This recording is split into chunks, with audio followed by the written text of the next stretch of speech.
Now to our special report. Around the world, many nations face corruption. In the U.S., elites often tell themselves a story about America being exceptional or superior to other nations, when the facts show there is American corruption in voting rights, criminal justice, housing policy, a political system that faces legal corruption with some of the most expensive campaigns in the world, and many critiques of U.S. foreign policy, which brings us to this 1996 exchange between Louis Farrakhan and CBS's Mike Wallace.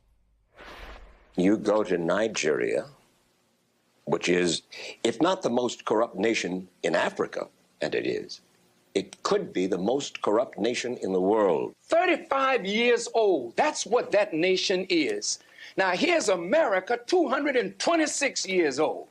30 years ago, black folk got the right to vote. You're not in any moral position to tell anybody how corrupt they are. You should be quiet. When you have spilled the blood of human beings, has Nigeria dropped an atomic bomb and killed people in Hiroshima and Nagasaki? Have they killed off millions of Native Americans? How dare you put yourself in that position as a moral judge? I think you should keep quiet. Can you think of one more corrupt? Yeah, I'm living in one. I'm living in one. I didn't mean to be so fiery. No, that's good. That's good. That's my passion. Farrakhan was not correct about everything in his career, but those points resonated with many as he dispatched the contradiction between America's reality and perhaps her selective vision of herself. Corruption just refers to fraudulent conduct by the powerful, which is pervasive across American history, and especially in the long war on drugs. So remember that exchange. We will come back to it tonight in this report about the failed and often racist war on drugs, which started so long ago. Now, we've covered this story many ways. Tonight, we're going to look at it through the life and poetry of an American who lived it and lived to tell about it. And he sure is telling. It's an American dream story, and you may know some of it, but you don't know all of it, especially since the story's not over. And a new installment just came out heading into this weekend, as Jay-Z uses an unusually long 4 minutes of straight poetry to tackle the drug war, business, discrimination, and perseverance. The poetry's spoken over a beat in a song with other artists. And I think you'll see why it's poetry as we go through it now. Jay, also known as Hove, marveling how he went from poverty to $1 billion and touting how those others basically came from his same space or crib. Kanye, who worked with him as a producer and collaborator. Rihanna, who Jay signed early on, and LeBron, who's linked to Jay's Roc Nation company. So Jay's reference there to technically is both the caveat, LeBron's done plenty on his own, and a double entendre for technical fouls in basketball. Jay opens there by asking forgiveness for making his first dollars off drugs, cooked on a stove, and notes he left that drug or dope game with his record clean, turning the cocaine into champagne. And that's a nod to how his ability to evade charges, a clean record, gave him the lane to go from street coke to the good life of the champagne. It's also a play on how he makes money off records. His albums are now clean records since he left the street life, while the alchemy of turning illegal coke into legal bubbly sounds like a turn on Jesus turning water to wine. And it is, because soon after Jay completes the parallel. Jesus turned water to wine for Hove, it just took a stove. But think about it. There's nothing automatically legitimate about wine or champagne. It was criminally punished during Prohibition, a policy that ultimately fueled gangs and violence and was the only constitutional amendment ever to be reversed because both parties determined that Prohibition was a messy failure. So politicians turned the alcohol back to a legitimate business, a slippery spectrum, which Jay notes a few lines later in this poem, saying, "Breezy, what the business is, we pushing Fenty like fentanyl. The ish is all legitimate. He was down 10 for this." And those lines quickly go from Prohibition to a war on street drugs associated with minorities, as mentioned earlier in this broadcast, to fentanyl, a huge driver of drug problems and deaths, which politicians do not treat criminally, the same way they attack the drugs that Jay or others once sold.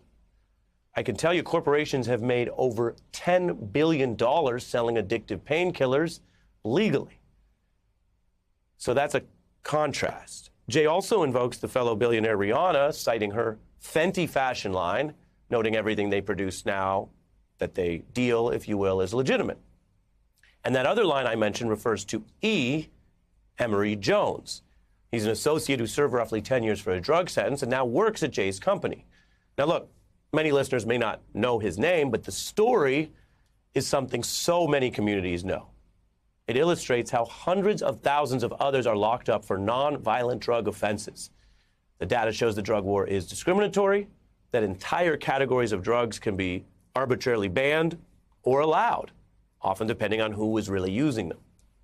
That ranges from prohibition, like I mentioned, to the opioid abuse, which does not involve the same sentences dealt to black and brown Americans. Or marijuana, long classified as the most severe federal level, Schedule 1. But now, I bet you've heard about this, marijuana has been shifted by politicians and voters to legal in 19 states and counting. But the warehousing of so many people for drugs that are now, right now, illegal all over the nation, well, as a policy matter, it's absurd. Even before you get to race, it's also been documented as racist. Now, Jay did evade indictment for dealing illegal drugs. Now he gets paid for selling legal ones. He founded the upscale Monogram Marijuana Company, which is a play on the traditional term monogram, a reference to selling a gram. And this poem marvels about living on both sides of the law in one lifetime, as this law around the country has been changing. I want you to listen here as Jay conjures the image of a monogram joint in his pocket, while actual monograms are often embroidered on the breast pocket. Jay invokes being a writer. He's careful with his sentences, or bars as lyrics are called, because he lives now the legitimate life. Writing sentences, not jail sentences. Rap bars, not jail bars. And those jail bars come from the draconian laws, so he will clash with those who make the laws, he says. He calls that clash by the slang term smoke, which is also a play on the smoke he now sells legally. It's deep. This is a kind of elevated prism for these issues. I could tell you, we've interviewed many lawmakers who don't come close to this level of nuance about drug policy and its arbitrary and pernicious results. The same song then briefly explores how pain fuels growth. All this pain from the outside inspired all this growth within. Some new planes getting broken in. Highest elevation of the self. They the around and gave the right wealth. Now, those new planes could be just private jets.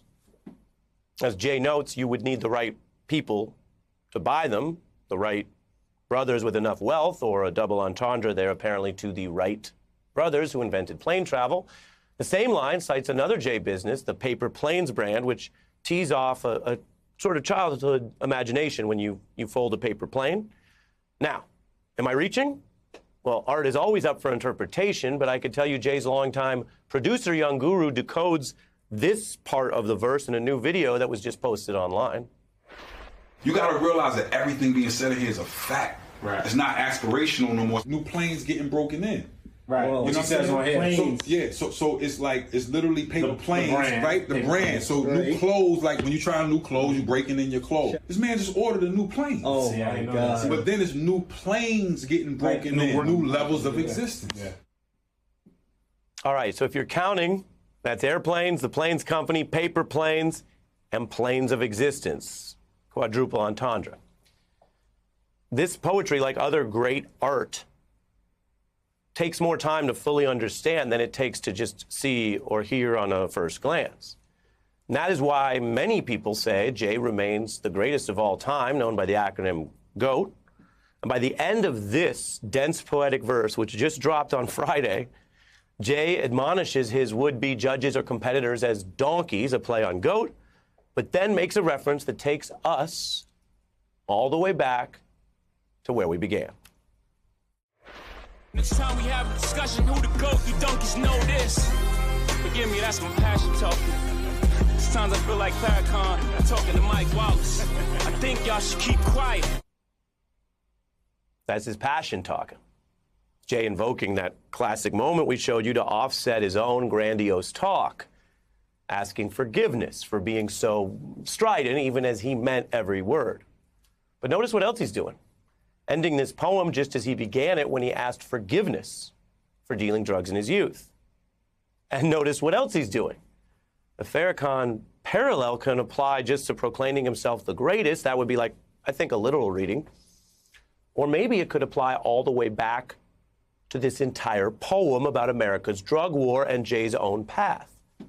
Think about it.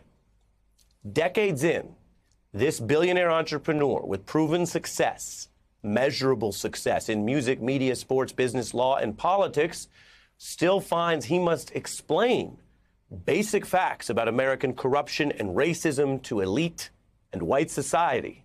And many leaders and people still don't see it or refuse to face it.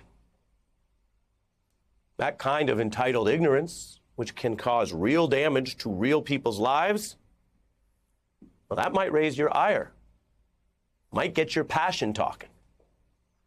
And if the facts are talking, well, it's a good time for people to listen, and then listen again and make sure you got the point.